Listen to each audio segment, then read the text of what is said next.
अस्सलाम वालेकुम, आप देख रहे हैं आजाद सियासत। मैं हूं अरीज फातिमा। अलीमा खान ने एक नया पिंडोरा बॉक्स खोल दिया है और उनके बाद जो है अली अमीन गंडापुर साहब ने इस लड़ाई का राउंड 2 जो है उसका आगाज कर दिया। अब ये जो ओपन वॉर है अली अमीन गंडापुर साहब के दरमियान और अलीमा खानम के दरमियान ये शुरू हो चुकी है और इसमें इल्जाम भी लगाए जा रहे हैं। कितनी तस्दीक है जो बातें अलीमा खान कर रही हैं और फिर कितनी हकीकत है जो अली अमीन गंडापुर साहब तमाम तर डिटेल्स लोगों के सामने रख रहे हैं, सब पर बात करते हैं। मेरे रूबरू हैं सीनियर पॉलिटिशियन फयाजुल हसन चौहान साहब। बहुत शुक्रिया चौहान साहब ज्वाइन करने का। ये जो अलीमा खान के बारे में अली अमीन गंडापुर साहब ने कहा और फिर उससे पहले अलीमा खान ने प्रेस कॉन्फ्रेंस की और उन्होंने कहा कि जी अली अमीन ने जाके बानी को सारी शिकायतें लगाई हैं हमारी और पता नहीं क्या क्या कह दी है, तो कितनी हकीकत लगती है सारे मामले के अंदर आपको? बिस्मिल्लाहिर्रहमानिर्रहीम। देखें हकीकत की क्या बात है जना, मैं आपको उसका जनाब क्लिप सुना देता हूँ जना, ये सुने जरा। अलीमा खान के जो बेटे के ऊपर ये बात आई तो उस हवाले से वो मौजूद था और उसकी 3 दिन में जमानत हो गई।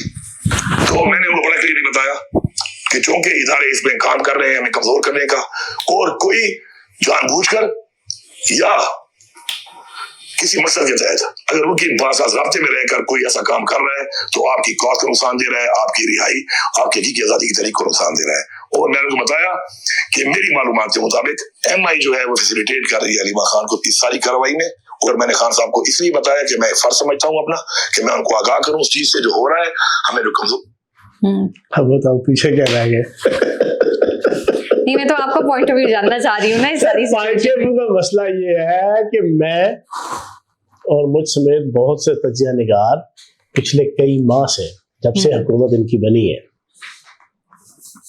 उस वक्त से हम ये कह रहे हैं कि ये सारे रले हुए हैं।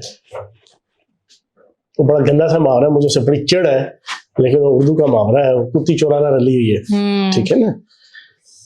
ये मामला वो है, अलीमा बाजी, सलमान अकरम बाजा, अली अमीन गंडापुर, कोई गंडापुर, कोई जनाब असद कैसर, कोई आपका जनाब शहराम तरकई, हाँ। जिसके ऊपर आप हाथ रखेंगे, मैं फ्रॉम डे फर्स्ट से कह रहा हूं और मैं दावे से कहूंगा, ये वो तज्जिया निगार और सियासतदान होते हैं ना, खुसूसन तज्जिया निगार, वो टीवी चैनलों में बैठ के कहते हैं जी मैंने सबसे पहले प्रेडिक्ट किया था। हाँ। ये उस कंटेक्स्ट में नहीं, ये उस रवायत में नहीं, ये हकीकत है कि मैं पहला पॉलिटिशियन था, मीडिया पर्सन था कि जिसने 8 फरवरी को इलेक्शन हुआ, जनवरी के महीने के तमाम लीडिंग टीवी चैनल्स के मेरे टॉक शोज उठा के देख लें, सोशल मीडिया में भी और इसमें भी, लीडिंग टीवी चैनल में मैंने इन्हें कहा था कि इनके 90% लोग, 90% जो MNA MP और सेंटर बनेंगे वो रिटर्न लिख के दे के आ रहे हैं अपने अपने जनाब डिस्ट्रिक्ट के कि जनाब हम आपके वफादार हैं, हम आपके यार हैं, हम आपके दिलदार हैं, हम आपके चाहने वाले हैं, हम आपके साथ ताल्लुक रखना चाहते हैं, हमारा कोई तहरीक इंसाफ या बानी तहरीक इंसाफ के साथ प्राइमरीली कोई दुख दर्द का रिश्ता नहीं है, तो जनाब हमें लड़ने दो। वही हुआ।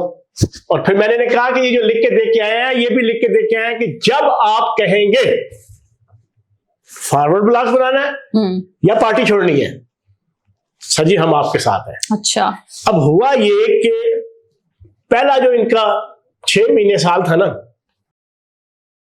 नेटवर्क के सर सदके चीजें सारी कंट्रोल हुई थी जुडिशरी में, लोअर जुडिशरी, सेशन, सिविल, फिर हाई कोर्ट्स, फिर सुप्रीम कोर्ट।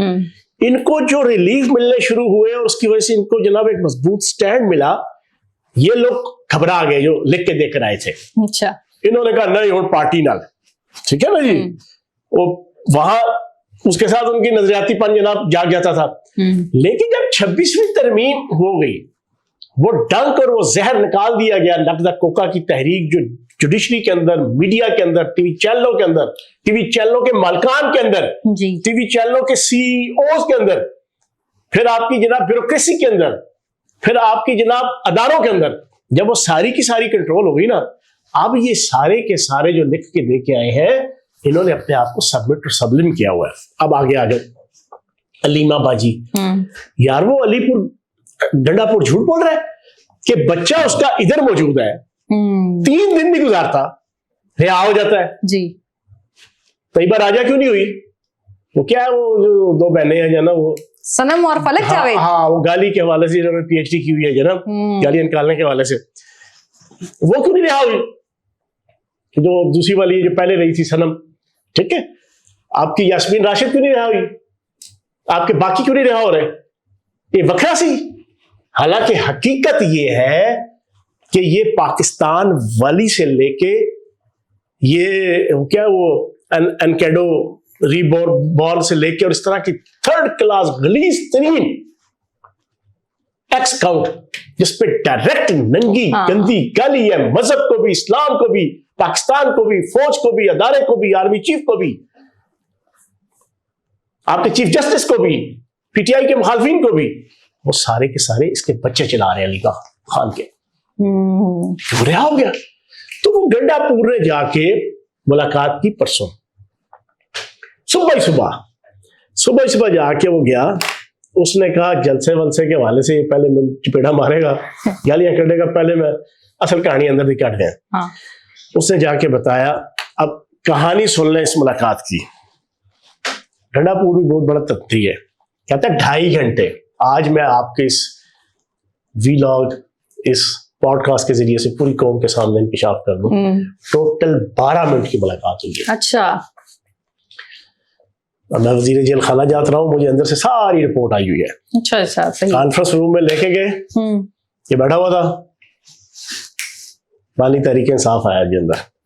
आके सबसे पहले तो उसने टॉन्ट किया, हाँ भाई खैरियत से आए हो? जब मैं बुलाता हूँ उस वक्त तो आते नहीं, तो अब भेजने वालों ने भेजा है तो आ गए हो।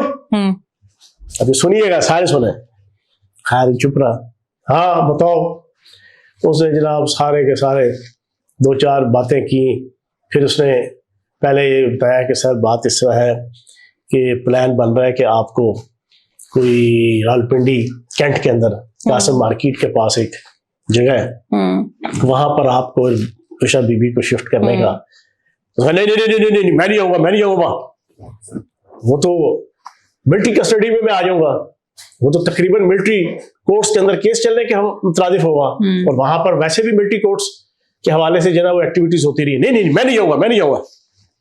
हाँ, मुझे बनीगाला लेकर जाओ, उन्हें कहो जिनका पैगाम लेकर आए हो, जाओ जाके उन्हें कहो बनीगाला लेकर आओ, और उसके हवाले से मैं हर चीज डिस्कशन करने को तैयार। फरमाइशी प्रोग्राम चल रहा है ना। अगली सुने। कहता है कि उसके हवाले से मुझसे बात करें, मुझसे डील करें। अच्छा। मैं हर किस्म की डील करने को तैयार हूं। उसने कहा उन्हें कहो मुझे बनीगाला शिफ्ट करे। बनीगाला शिफ्ट करने के हवाले से मुझे और बुशरा बीबी को जो डील वो कहेंगे मैं करने को तैयार हूं। मैं वहां रावलपिंडी कैंट की जनाब कासिम मार्केट के उस प्रेमिसेस के अंदर नहीं जाऊंगा। ये उसने बात की। जब वो बात हो गई, साथ ही जनाब गंडापुर ने अलीमा बाजी की सारी कहानी छेड़ दी। तो भाई ना मुझे काम करने दिया जा रहा है, जितने भी लॉगर्स हैं सारे अलीमा बाजी के कंट्रोल में हैं। वो सारा दिन मुझे गालियां निकालते हैं, मेरी हुकूमत को गालियां निकालते हैं, मेरे वज़रा को गालियां निकालते हैं। वो हमारे काम के रास्ते की सबसे बड़ी रुकावट, पहली चीज। दूसरी चीज, उसने कहा जी कि हुकूमती मामलात के अंदर भी अलीमा बाजी इन्वॉल्वमेंट कर रही है, जो डे टू डे होते हैं ना, पोस्टिंग, ट्रांसफर मामलात, उसके अंदर भी उसकी इन्वॉल्वमेंट। तीसरी चीज, उसने कहा ये पार्टी का चेयरमैन बनना चाहती है। अब ये 3 बातें की, गंडापुर ने बातें तो कर दी, साथ ही उसने कहा बानी तहरीक इंसाफ ने, यार बात ये है अली, ये मेरी बहनें हैं, ये मेरी रिहाई के लिए कोशिश कर रही हैं, उनका दर्द है, दिल है, ये है, वो है, वो मैं रोक नहीं सकता, लेकिन मैं तुम्हारे हवाले से और तुम्हारी हुकूमत के हवाले से मैं उसको सख्ती से मना करूंगा कि वो वहां पे कोई किसी किस्म की इन्वॉल्वमेंट ना करे। ठीक है। करके साथ ही उठे। अब सुने, 12 मिनट बाद वो उठे, अली तुम चाय पियो, अल्लाह हाफ़िज़। 12 मिनट उसने उसको उसकी औकात और इसने उसको उसकी औकात, दोनों ने एक दूसरे की औकात एक दूसरे को याद दिलाई, दोनों ने। अब हुआ क्या इसके बाद, सुने अगली बात, आपका क्या ख्याल है? बानी तहरीक इंसाफ के सामने उसकी बहनों की 2 नंबरी की, चक्करबाजी की, मुनाफकत की, अंडरहैंड डीलिंग की सारी कहानी एक इंतहाई जिम्मेदार, एक सूबे का नंबर 1 सुना के गया, ये हजम कर लेगा? जितना नकदा कोका की तहरीक और ये दंगा फसाद इस कैदी नंबर 420 ने शुरू किया है, सिर्फ एक वजह से किया था कि 2019 या 20 के अंदर मौजूदा आर्मी चीफ, इसकी बुशरा बीबी, इसकी बहनों की, इसकी और बुशरा बीबी के बेटे और बुशरा बीबी के भाई, बुशरा बीबी का खामद और इसके इर्द गिर्द के 2-3 इसके दोस्त, उन्होंने खरबों रुपए की करप्शन का बाजार गर्म किया हुआ था। और जो मौजूदा आर्मी चीफ है उस वक्त ISI चीफ थे, उन्होंने एक रिस्पॉन्सिबिलिटी को अदा करने के लिए उनकी फाइलें लेकर इनको जाके बताया था कि जनाबे वाला पंजाबी कहते हैं थोड़ी मंजी तले जनाब ये सर्कस चल रही है, ठीक है ना जी। अब होना ये चाहिए था कि ये उम्मत मुस्लिमा के अजीम कायद जो अपने आप को क्लेम करते हैं, जो अपने आप को हाई प्रोफाइल पे जनाब अपने आप को खड़ा करते हैं कि मैं दयानतदार, सादिक और अमीन, होना ये चाहिए था कि ये उसको अप्रिशिएट करते और फौरन स्लब करते जनाब इन सारे लोगों को। उसने क्या किया, उसने उसी वक्त जनरल बाजवा को फोन किया कि ये होता कौन है मेरी रेड लाइन क्रॉस करने वाला, इसको भी क्या मुंह पे। और जनाब छुट्टी के दिन, इतवार के दिन, जनाब ISI चीफ को कोर कमांडर गुजरांवाला लगवा दिया। अब आपका क्या ख्याल है, अली अमीन गंडापुर ये कह के गया है तो ये हजम कर लेगा? कभी नहीं। उसका आफ्टर इफेक्ट सुन ले पूरी कौन। आपके 2 वज़रा के रिजाइन आ गए जी, बिल्कुल। असद कैसर का भाई आकिबुल्ला और आपका जनाब शहराम तरकई का भाई फैसल तरकई। अब मेरी इंफॉर्मेशन ये है कि ये जो मुलाकात करके गया ना अली अमीन गंडापुर, उसके बाद इसने तय कर लिया है कि अब इसको उतारना है। लेकिन मसला ये है कि उतारने के हवाले से ना इस वक्त इमरान खान अली अमीन गंडापुर को पसंद कर रहा है, ना अली अमीन गंडापुर इमरान खान उसकी फैमिली को पसंद कर रहा है। लेकिन दोनों एक दूसरे की ऐसी मजबूरी बनी हुई है कि ना इमरान खान ये आपके जनाब बानी तहरीक इंसाफ कैदी नंबर 420 इसको उतार पा रहा है, उतारेगा तो दोबारा हुकूमत नहीं बनेगी। ये उतारने की कोशिश करेगा अली अमीन गंडापुर का ग्रुप और अपोजिशन, जिसमें नून लीग भी है, पीपल्स पार्टी भी है, JUI भी है और ANP भी है, वो मिलकर हुकूमत बना लेंगे। अब इसको समझ नहीं आ रहा कि अली अमीन गंडापुर को मैं निगलूं, मैं इसको खाऊं, कि मैं इसको हगूं। ये सारी कहानी है। ये इधर आके गए बस। ये अल्लाह पाक की तरफ से है, जो अक्सर मैं एक इकबाल का शेर सुनाता हूं, जो शाख नाजिक पे आशियाना बनेगा नापायदार होगा। मुनाफकत, बदयांती, टकेमारी, पैदागिरी, नौसरबाजी, चलाकी, अय्यारी, मक्कारी, मुल्क दुश्मनी और धरती मां की दुश्मनी में जो नैरेटिव और जो हुकूमत बनेगी, चाहे जितनी मर्जी पॉपुलर हो, वो एक वक्त आएगा इसी तरह धड़म करके गिरेगी जिस तरह धड़म करके इस वक्त बानी तहरीक इंसाफ, अली अमीन गंडापुर और पूरी PTI धड़म करके गिर रही है। ठीक है। अच्छा, एक और नई कंट्रोवर्सी भारत से शुरू हुई और वो अब खुदा का वास्ते हमें हमारी ट्रॉफी जो है वो वापस कर दो। तो मोहसिन नकवी साहब ने कहा है अगर आपको चाहिए तो ACC के दफ्तर आके मुझसे ले जाएं। तो चौहान साहब अगर इतना चाहिए ही थी तो फिर उस वक्त ली क्यों नहीं इन्होंने? हाँ, बात ये है, मोदी ना और मोदी के साथ 150 करोड़ हिंदुस्तानी जिंदगी में कभी नहीं भूल सकते 7 0 या 6 0 को। कोई 6 0 कह के इनको तपाता है, कोई 7 0 कह के तपाता है। और जब तक तो अगले हैं 4 साल डोनाल्ड ट्रंप, ठीक है, अखबार खबर आई है डोनाल्ड ट्रंप सड़ा पाई है, ठीक है। जब तक तो डोनाल्ड ट्रंप सड़ा पाई है ना, ओने जनाब टीन लाएंगे ना, टन टन टन टन बजाई रखा है अगले 4 साल भी। क्या वो रेडी वाले के साथ बैठेगा, मैंने इंडिया पाकिस्तान की जंग रखवाई, पाकिस्तान ने इंडिया के 6 त्यारे गिरा दिए थे, फलाफला। वो छाबड़ी वाले के साथ बैठेगा, वो इंडिया को बड़ी कुट पड़ी मई के महीने में, फिर मैंने रात को फोन किया, उसको समझाया नहीं तो बाहर आ जाओ, पाकिस्तान बड़ा कुर्सी ने तो 6 त्यारे टैगे ने।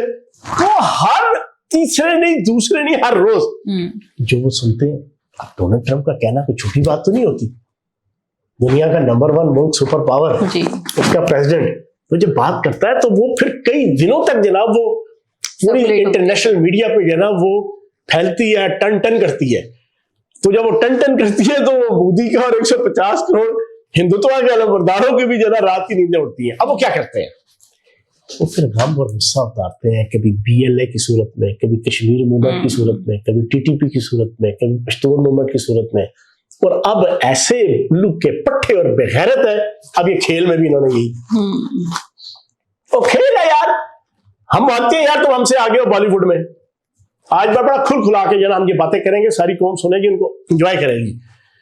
ओ भाई हम मानते हैं कि भाई तुम नाच गाने में हमसे आगे हो, तुम्हारी माएं बहनें बेटियां इतना अच्छा नाचती हैं कि जो हमारे पाकिस्तानी नहीं, अफगानी भी और पूरी दुनिया के लोग टांगों पे टांगे रख के तुम्हारी माँ बहन बेटियों का नाच देखते हैं भाईजान, शौक से। और तुम्हें शौक है, तुम बॉलीवुड में बहुत आगे हो, तुम ठुपके मारने में, तुम अरियानी में, तुम फहाशी में, तुम 2 नंबरी में, तुम चक्करबाजी में, ये जितना कुछ शो बीज किया है, हम तुम्हारा मुकाबला नहीं कर सकते, हम मानते हैं।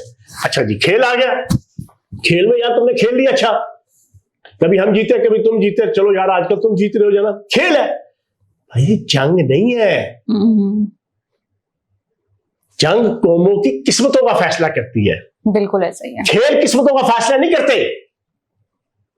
एक बार सुन लेना, पूरी कौम भी सुन ले, खेल किस्मतों का फैसला नहीं करते, जंगें फैसला करती हैं।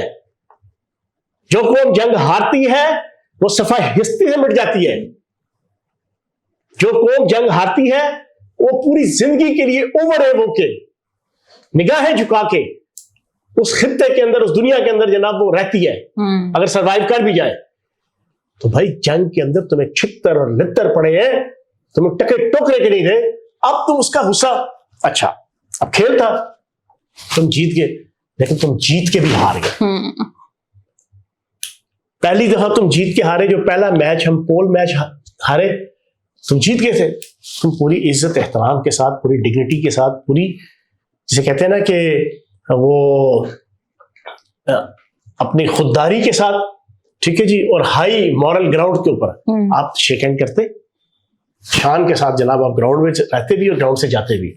आपने वो मैच जीत के भी हार दिया इस चूड़ों वाली आकड़ के साथ, ठीक है, अपनी जंग की जनक शिकस्त। अच्छा वो हो गया, उसके बाद आप फाइनल जीत गए, चलो जी आप एक कप जीत गए, मैं आपको मुबारकबाद देता हूँ, बीइंग पाकिस्तानी भी मैं आपको मुबारकबाद देता हूँ जी, आप जीत गए। लेकिन ये जीत के भी हार गए, टूर्नामेंट में जीत के हार गए, क्यों? और ये हमने मोहसिन नकवी पाकिस्तानी है, उसके हाथ से ट्रॉफी नहीं लेनी, ते अन्नी दियो खेडन क्यों आए सो।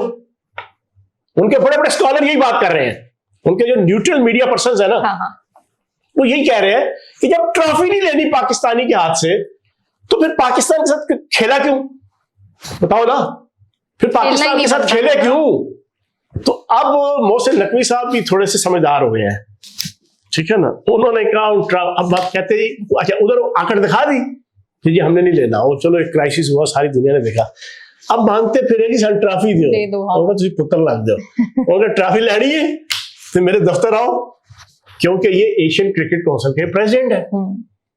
तो मेरा ख्याल है ये स्टैंड 100% बेहतर है, इनकी आकड़, ठीक है, इनकी चूड़ों वाली आकड़, उसको निकालने के लिए ये बिल्कुल ठीक स्टैंड है।